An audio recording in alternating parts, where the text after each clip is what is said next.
At 2:07 a.m., armed officers stormed her home with assault rifles raised. What they couldn't have known was that the woman they were about to zip-tie in her bed was a federal agent, an instructor who trains them. The first thing Amira Rauden noticed was the noise. It was a sharp, violent sound of splintering wood as the hinges were ripped from the door frame. Then the shouting, "Hands! Show your hands! Don't move! Get down now!" Her eyes flew open, her heart hammered in her chest. Before her mind could process what was happening, beams of light cut through the dark bedroom. The door slammed open. Stomping boots echoed in the hallway. She didn't scream. She didn't fight back. She didn't ask a single question. She already knew the rules. The bureau training drilled into her over years took over. She raised both hands above the covers. Her voice was steady. "My name is Amira Rauden. I'm a federal agent. My badge is on the nightstand. I am not armed." But no one answered. Instead, a hand yanked her covers away. The air was rough and cold. A flashlight blinded her. "Don't talk. Keep your hands up," another officer yelled. She obeyed. Amira could hear at least 4 different voices, all clipped and on edge. One of them mentioned a possible firearm. Another repeated an address, but it wasn't hers. It was close, off by a single digit. They still hadn't confirmed who she was. She slowly turned her head toward the nightstand, where her credentials lay beneath her phone. But before she could speak, an officer seized her wrist and pulled her out of bed. "Hey, listen. Listen to me," she insisted. "I am Agent Amira Rauden. Call C. Harris. I am not your target." Her voice broke slightly, not from fear, but from the dryness in her throat and the sheer absurdity of it all. It was 2 a.m. She was barefoot in an old t-shirt and shorts. Her arms were now behind her back, zip ties biting into her wrists. Her mind was meticulously cataloging every detail like a case file. 3 patrol officers, 1 SWAT member, helmet cams recording. No warrant read aloud. No knock. Still no ID verification. She timed it. 22 seconds from the moment they breached the door to when she was dragged into the hallway. The air was colder out there. The lights were blindingly bright. Her bookshelf was knocked over. Her cat, Reggie, had bolted under the couch. They were moving through her home as if it belonged to someone else. She heard one officer on the radio, his voice less certain than the others. "Dispatch, be advised. Subject claims federal credentials." "Copy," came the reply. Another voice from the kitchen shouted, "She's got bureau IDs in here. Real ones. Clearance badge." Jesus. Pause. Tense. Awkward. No apology yet. Just silence. The supervisor, the one in front of her, finally stepped forward. "Ma'am, we are verifying. Please stay calm." Amira looked him dead in the eye. "I am calm. You're in my home." No one responded to that. They removed the zip ties 6 minutes later. It took 5 more minutes before the first apology came, and even then it wasn't a direct look. It was a hushed "ma'am," and a quick step back. She stood in the middle of her living room, her heart still pounding, surrounded by boots and shattered furniture. Reggie had started to hiss from under the couch. "I would like the name of every officer in this house," she said at last, "and a copy of the warrant that doesn't exist." No one said a word. They just started leaving. One young officer who looked barely 25 lingered. He glanced at her ID on the counter, then back at her. "Sorry," he muttered. "They said this address." Amira didn't flinch. "I've heard that one before." The door, or what was left of it, hung crookedly from its hinges. She watched them walk away into the night as if they had somewhere better to be. Her house fell silent, save for the ticking wall clock and Reggie's low growl. But this wasn't over. Not even close. The quiet didn't last. About 5 minutes after the last officer left, Amira turned off the hallway light and crouched by her front door. One hinge was completely bent, the other hanging by a single screw. She gently leaned the door back into place, just enough to seal out the night air. Then she walked to the kitchen, her hand shaking only slightly as she poured herself a glass of water. She hadn't cried. She wouldn't. But her hands weren't steady. Her phone showed 3 missed calls. Neighbors probably. She ignored them and opened the bureau's secured app, used by field agents. Her clearance granted her access to cross-reference raid logs, arrest records and tactical assignments. But there was nothing. No warning. No internal memo. No notice of action in her zip code. That's when it truly hit her. They had no idea who she was. No warrant. No confirmation. They had come in loud, fast, and completely wrong. Her phone vibrated again. This time it was her neighbor Gil Romero, the retired teacher across the street. She picked up. Amira? I saw the lights. What the hell happened? They broke my door in, she said flatly. Thought I was someone else. A suspect. Are you okay? He asked. Not really. After a pause, Gil lowered his voice. There were 8 of them? I mean, Jesus, they had assault rifles. Amira exhaled, forcing herself not to dwell on the image. They moved like it was combat, she said. I didn't see a single body camera activated before entry. That can't be legal, he said. It's not, she replied, especially with no knock, no confirmation, and no contact with dispatch first. Gil was quiet for a moment. I have a ring cam. Caught some of it. Do you want the footage? I'll be asking for it in the morning, Amira said. She hung up and returned to the living room. Her bookshelf was on its side, the lamp shattered. Her bureau plaques, commendations from her time in cybercrime operations, had fallen face down. Some were cracked. She knelt to pick them up one by one. Her badge was on the floor where it had landed, still in its leather holder. She ran her thumb over the seal, not out of pride, but to remind herself that this was not a story. This had really happened. She sat down slowly on the couch, cross-legged, phone in hand. That's when the tremor began in her left knee. Small, involuntary, like a thread snapping. She didn't try to stop it. Her body was reacting in ways her mind wasn't ready to explain. That breach, that non-knock, it could have gone so differently. One nervous officer. One moment of misinterpretation. One wrong move. They would have had her in a bag before checking her credentials.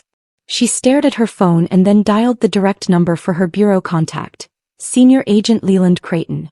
He answered immediately. Rauden? Yeah, it's 2:45 in the morning. What's going on? Someone kicked my door in. Local PD. Dead silence. You're saying they breached your house? Yes. Claimed they had a suspect. Wrong address. No knock. No ID verification. Jesus. I'll find out if the Savannah field office authorized anything. Give me 20 minutes. Stay put. Don't call local command yet. I wasn't planning to, she said. Before he hung up, Creighton added, You okay?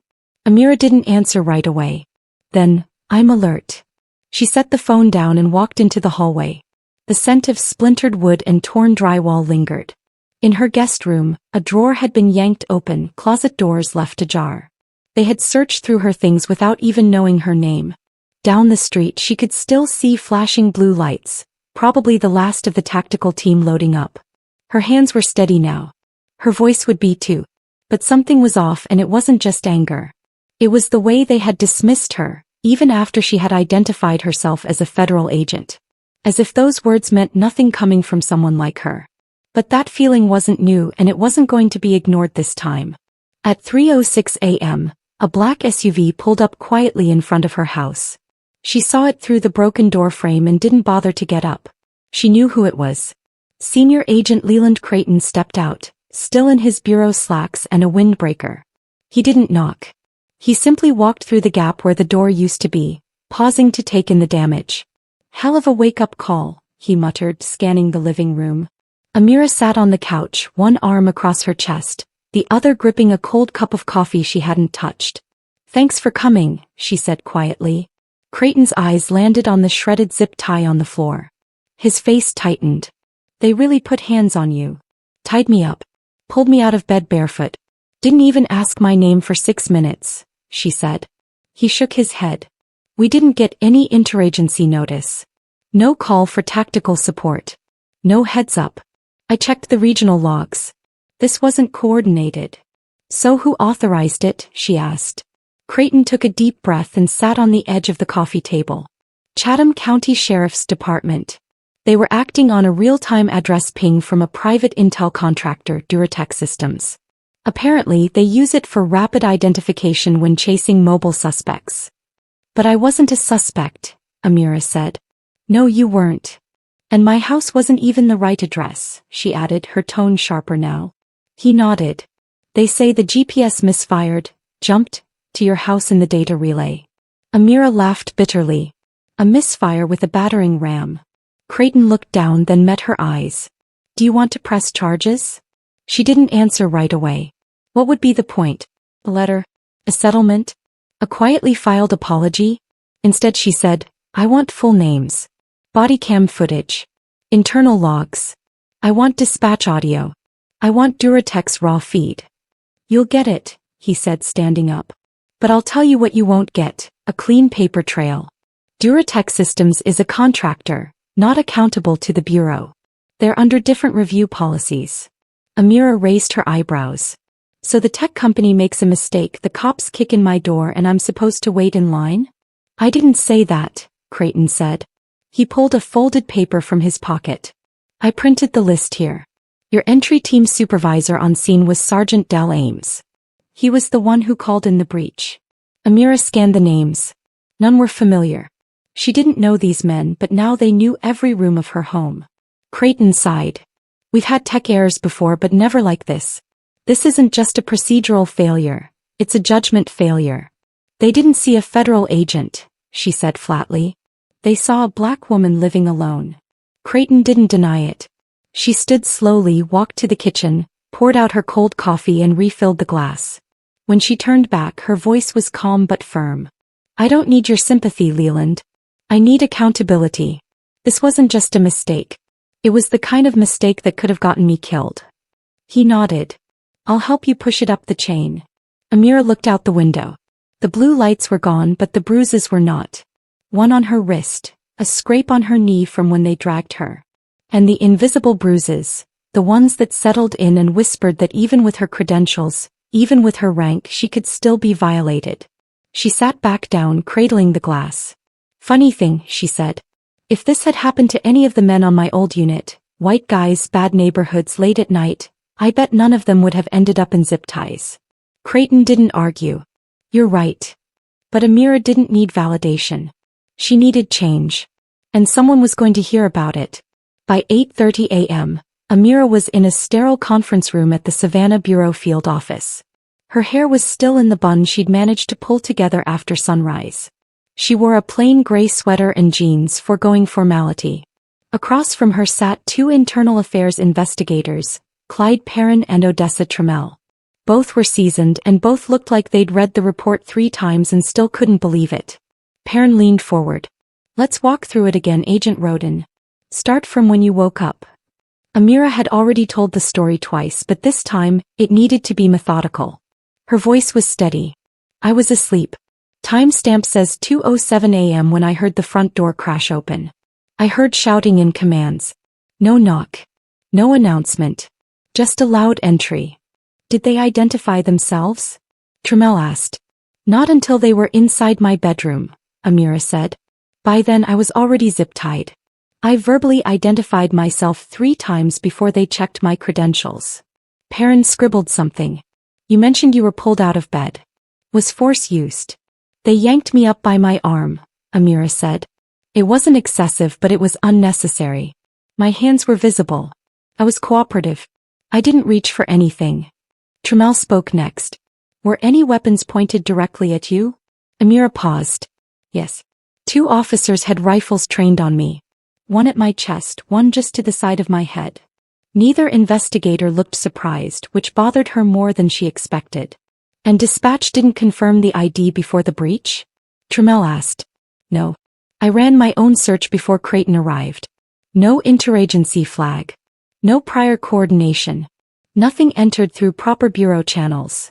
Perrin looked up. And this was all based on a GPS flag from a private data contractor? Yes, Amira confirmed. Duratec Systems.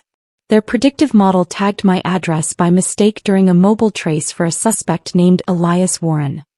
Trammell's brow furrowed. You live on Redwood Pass. The suspect's registered address is Redland Court, correct? 1 digit off, Amira said. And 5 blocks away. Perrin sat back. So let me get this straight. The local sheriff's office used third-party software to pursue a suspect in a different location, didn't verify the address, didn't confirm with dispatch, didn't request backup or clearance from the Bureau, kicked in your door at 2 a.m., zip-tied you, and only then realized they had the wrong house? That's correct, Amira said flatly. Jesus, Perrin muttered. After a long pause, Odessa Trammell closed her notebook. Agent Rauden off the record for a second. Amira nodded. Trammell leaned forward. You were calm under pressure. That saved your life. But the fact that you had to stay calm because you knew what happens when black people panic during raids, that's not something I'm brushing past. Neither am I, Amira said, meeting her eyes. There's a systemic issue here. You know it, I know it. But the Bureau can't just slap cuffs on a sheriff's department. Then it needs to start slapping paper, Amira replied. Because if it were me kicking down the wrong door in a civilian's house, I'd be looking at suspension at best, termination at worst. Perrin nodded slowly. We're going to escalate this. The Bureau's Office of Professional Responsibility will be briefed. I'll submit a recommendation for an interagency review on all GPS-based tactical deployments using unverified third-party data. It's a start, Amira said, but she didn't look satisfied. She looked tired. Trammell stood. One more thing. If you're willing, we'd like your permission to reference your case for upcoming training materials. Situational awareness, data verification, tactical restraint. Amira thought about it for a second. You can use my case, she said, but use my name. Don't sanitize it. Don't anonymize it. I want recruits to remember it. Perrin scribbled one last note. Understood. Amira stood, adjusted her sweater and walked toward the door. Agent Rauden, Trammell called after her. Do you need time off? No, she said without turning around. I need a locksmith. But she also needed the next person who kicked in the wrong door to face real consequences, and she was going to make sure they did. Amira didn't sleep that night or the one after. By Friday, she'd had her locks replaced, the door reinforced, and security cameras installed inside and out. Not just because she was shaken, but because something deep in her chest had started burning again. It had been years since she'd felt this version of herself. The one who questioned authority, who didn't flinch at confrontation, the version that had pushed her to join the Bureau in the first place. She hadn't always wanted this life. Not originally. 17 years ago, she was just a senior at Hamilton High School in Tallahassee. Her father, Winston Rauden, a city sanitation foreman, had worked for the county for nearly 2 decades. He'd never had so much as a parking ticket until someone accused him of stealing municipal equipment.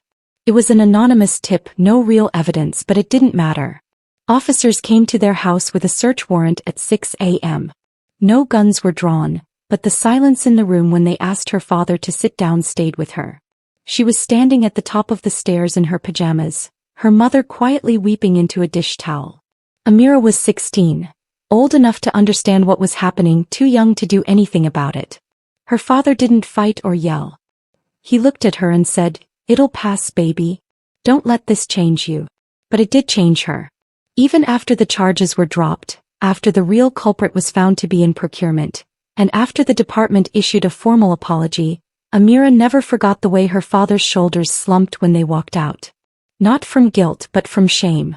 That day she started a notebook, writing down questions every time something didn't make sense.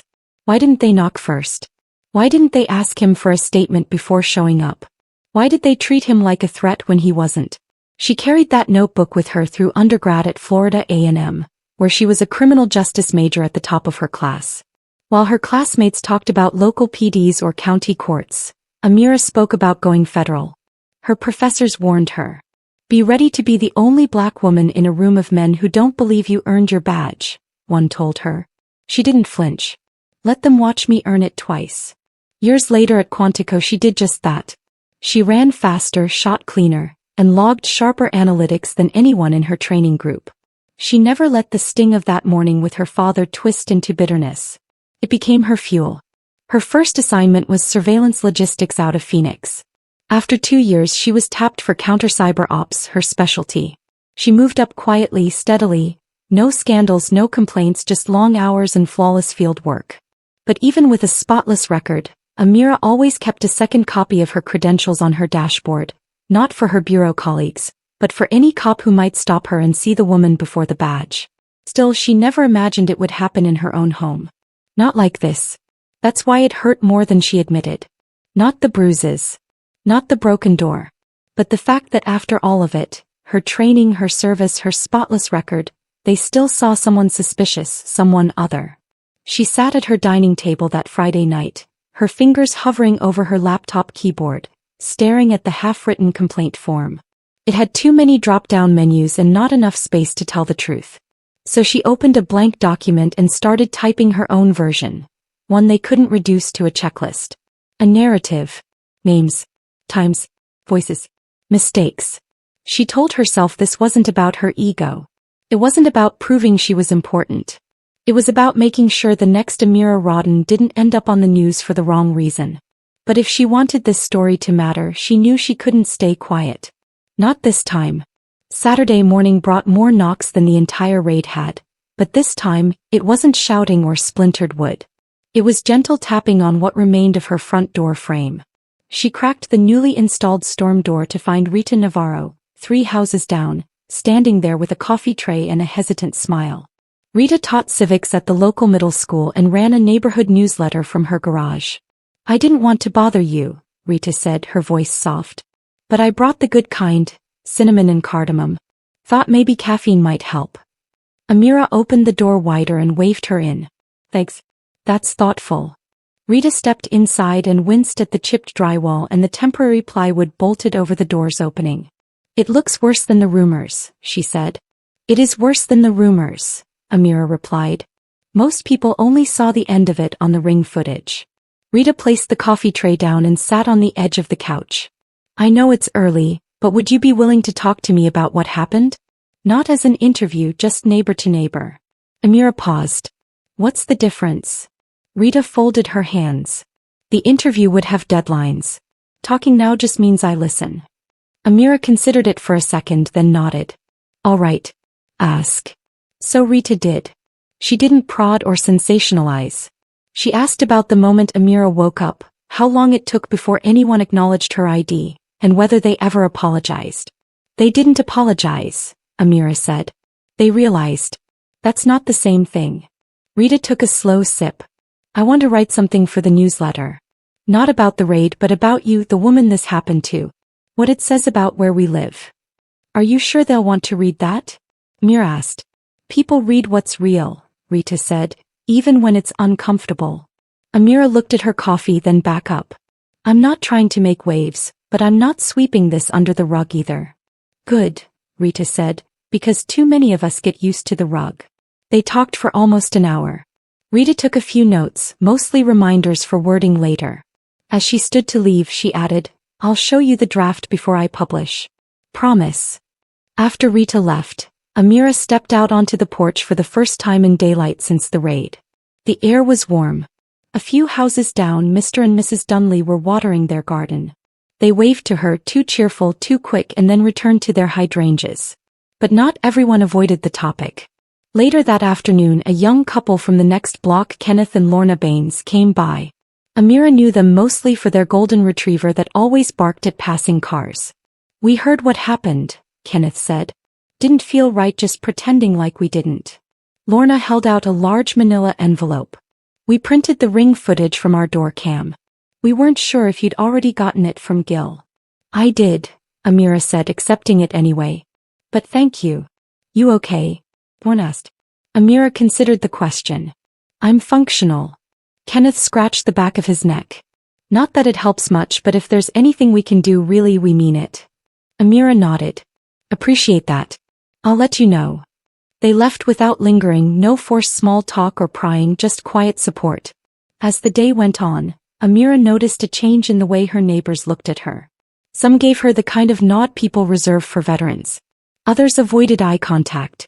She had become something different to them. Not just the woman with the tidy lawn, but a symbol of something that made people uncomfortable. And that was fine. She wasn't looking for comfort. That night, her inbox pinged with a draft from Rita. The title read, "When Safety Stops at the Wrong Door." It wasn't dramatic or angry, just factual, personal, and clear.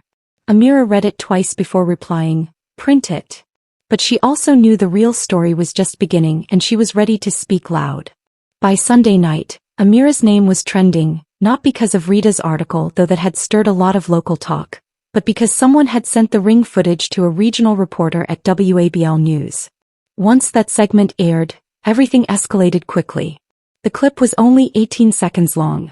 It showed a SWAT team forcing her door open, floodlights pouring into her living room, and officers rushing in with rifles raised.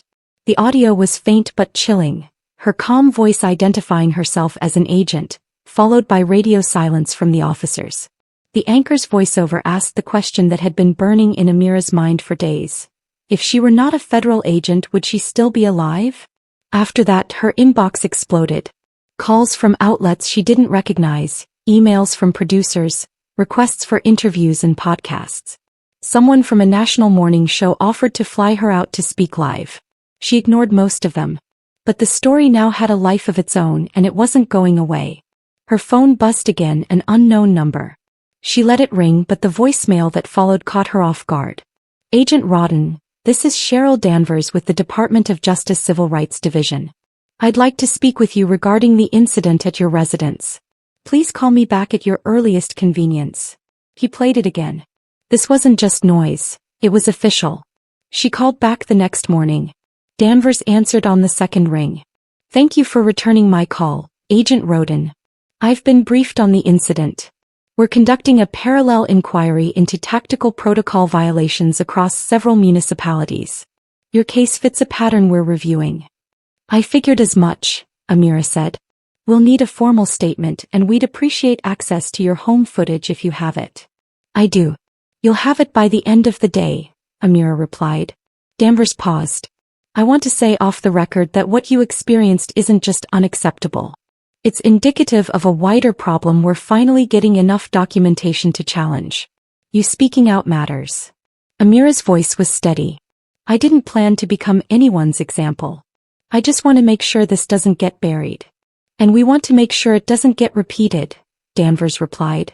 They agreed on a timeline for her statement and hung up. Amira sat for a while, her phone on the table, her fingers tracing the edge of her mug. The quiet was different now. It wasn't just recovery. It was pressure. Every message she read, every repost of the clip, reminded her of how quickly a moment could turn into a movement. But the movement had layers, and not all the attention was supportive. Some of the comments under the news video were brutal. Anonymous users questioned her credentials, accused her of playing the race card, and claimed she fabricated the whole thing for attention. She'd seen it before. People didn't want the story, they wanted an angle. So when a former classmate messaged her out of nowhere, someone she hadn't spoken to in 15 years, saying, "Hey, didn't you used to want to be a lawyer or something? Crazy you're in the news now," she didn't reply. But when her cousin Jahil called and simply said, "I'm proud of how you handled it," she let the silence hang for a moment before saying, "Thanks. I didn't want to, but I had to." Later that evening, she got an email from a student group at Emory University, asking if she would join a virtual panel on law enforcement oversight. She stared at the invite, unsure if she was ready to be anyone's guest speaker. Then she read the last line, "We believe stories like yours help future leaders think differently." That made her stop. Maybe this wasn't just about the door, the zip ties, or the flashlight in her face.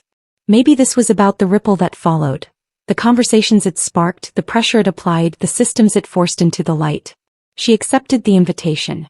But she also knew this storm was still gathering, and she hadn't spoken her loudest yet. By midweek, Amira was deep into what most people would call obsession, but she saw it differently. She called it clarity. She had her laptop on the kitchen counter with multiple windows open. One showed GIS mapping data. Another displayed the Duratec system's limited access client interface, thanks to a bureau contact who owed her a favor. She wasn't hacking anything, but she was combing through the exact same algorithm that had misflagged her house. It didn't take long to find the problem. Duratec system relied on a real-time proximity burst model using cell tower triangulation to track known suspects. The issue, it wasn't precise. The margin of error was up to 90 feet in some areas, enough to shift a pin to the wrong house. Her house. The suspect, Elias Warren, had been flagged 2 blocks over. He'd ditched a stolen phone in a dumpster, but because the tower ping bounced, it tagged her address as a secondary location. That's what the SWAT team had used to justify entry. No confirmation, no Face ID, just a red dot and a name. She leaned back in her chair, her eyes narrowing. It wasn't just bad luck. It was lazy policing wrapped in flashy tech. A fancy algorithm doesn't mean a green light to skip protocol. So she picked up the phone and called Duratech directly. Duratech Corporate Services, this is Bryce speaking. Hi Bryce. My name is Amira Rauden. I'm a federal agent. I need to speak with someone in your law enforcement support unit now. The silence was short. Yes, of course. Let me transfer you. She was put on hold, then connected. This is Leah Branscombe, supervisor for LE support. How can I assist? Amira didn't waste time. Last Tuesday, a tactical unit in Chatham County used your tracking interface. It led them to my home. I was zip-tied at gunpoint in my own bed. I need to know exactly what your system showed and when. Branscombe hesitated. I'm not sure how much we can disclose without formal authorization. I'm not asking, Amira said. This is a liability issue involving the Department of Justice. You don't want to be cited in the investigation for stonewalling. That changed the tone quickly. I understand. Give me a moment. A few minutes passed before Branscombe returned. The system received a data request from Chatham at 1 a.m. GPS triangulation placed the suspect's device within a 100-foot radius of two addresses, Redland Court and Redwood Pass. Because the phone was discarded in a metal container, signal drift occurred. Redwood Pass was displayed as a secondary possible site. And no warning about signal interference? There is a disclaimer, Branscombe said, her voice quieter, but it's usually buried in the training material. We recommend agencies use visual confirmation. Amira almost laughed. So it's buried in the fine print, no one reads it, and someone almost died because of it. Agent Rauden, I'm very sorry. No, you're protected, Amira replied. I'm the one who had a rifle pointed at her temple. The line was quiet again. Would you like me to submit a statement to internal review? I want your system logs, screen captures and dispatch access time, Amira said. I want to know exactly what the officer saw when they made that call. I can send you a formal packet within the hour. Good. She hung up, her heart pounding, not from rage but from focus. It was all starting to line up. The technology was flawed, but worse than that, it was being used without checks, without policy, without accountability. Later that evening her phone rang again. It was Creighton. I heard about your call to Duratech, he said. You're kicking up some waves. Good. They need to be kicked, she replied. You know they've got lobbyists, right? They're woven into half the sheriff's departments in this state. And they're going to be named in the civil rights inquiry, Amira said. Creighton let out a slow whistle. You're going public then? Amira looked at her notes. I'm not going public. I am the public. I live in that house. I sleep in that bed. I've worked this system for years, and last week, I almost died because some officer trusted a dot on a screen more than the voice in front of him. Creighton didn't interrupt. Amira exhaled. I'm writing an op-ed. National. No filters. Then let's get it right, he said. I'll help you make sure it lands where it needs to. But she wasn't aiming for headlines. She was aiming for pressure, real systemic pressure. On a warm Monday evening, Amira walked into the Savannah City Council chambers wearing a navy blue blazer and no badge, just herself. The room wasn't full, but it wasn't empty.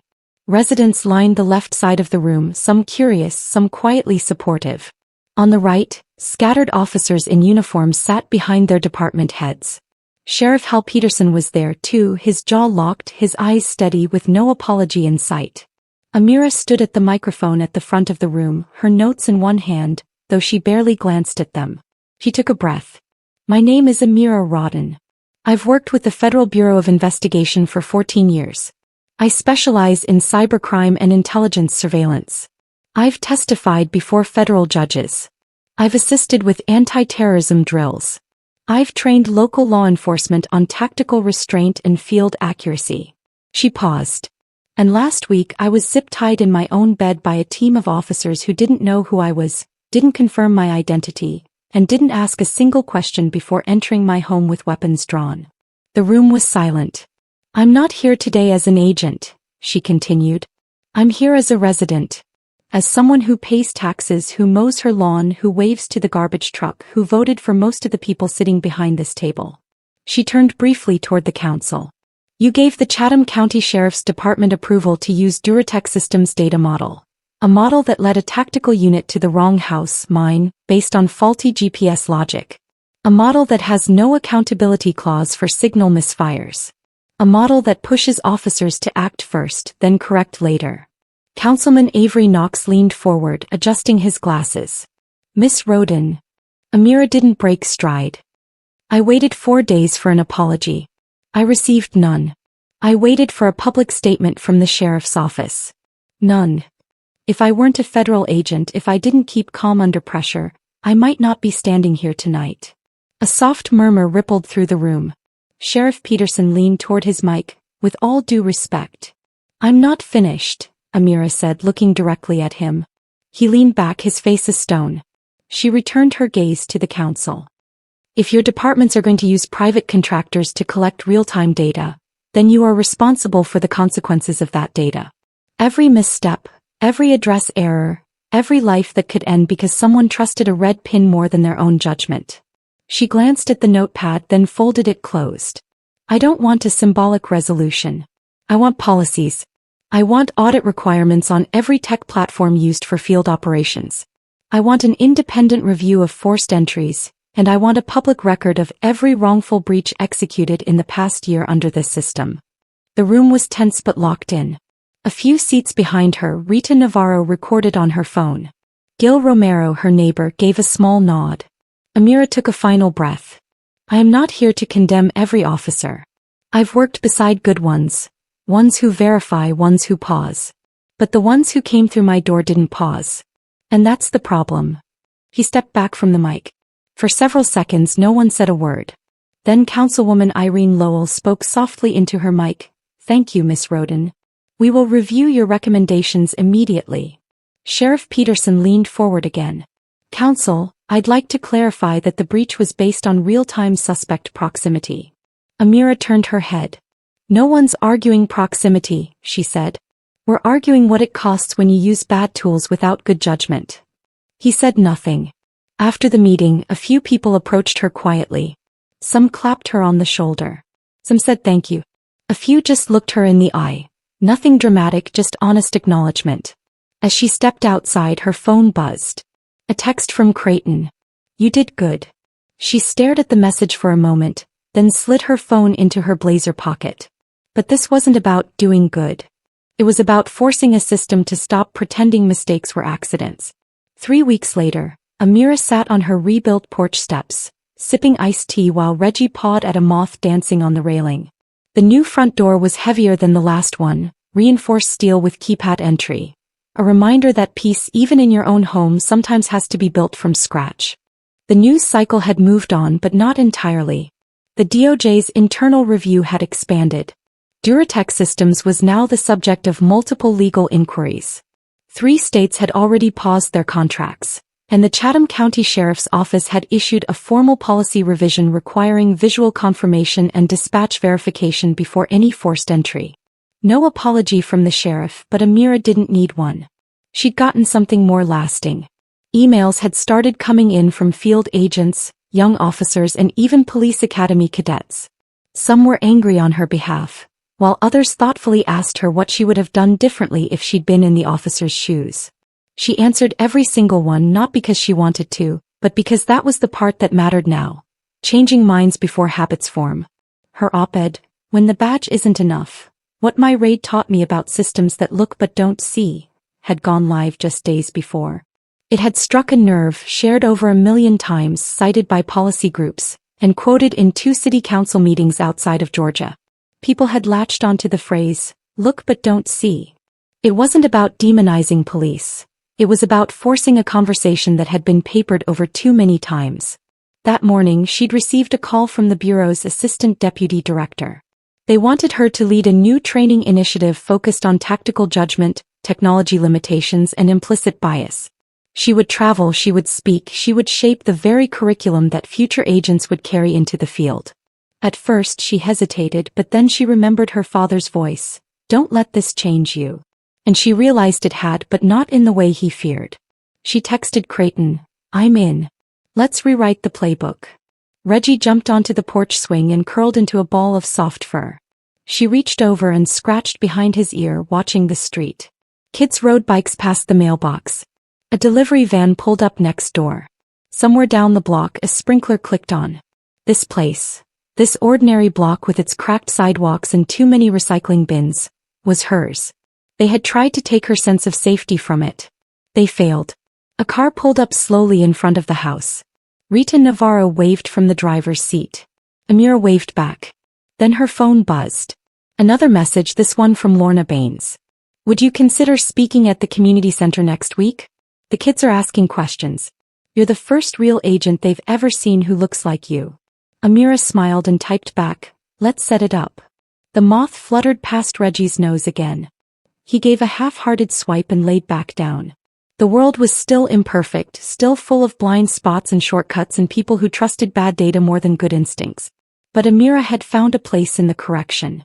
In being the voice that didn't just speak but insisted on being heard. And maybe, just maybe, someone else's door would stay closed next time. Someone else's voice wouldn't be ignored. Someone else's life wouldn't hang in the balance of a technical error, because she had made sure someone was paying attention. If you're watching this, remember this much. Titles don't always protect you, but telling your story just might protect the next person. If Amira's experience moved you, take a moment to subscribe and share this with someone who needs to hear it, because awareness is where change begins.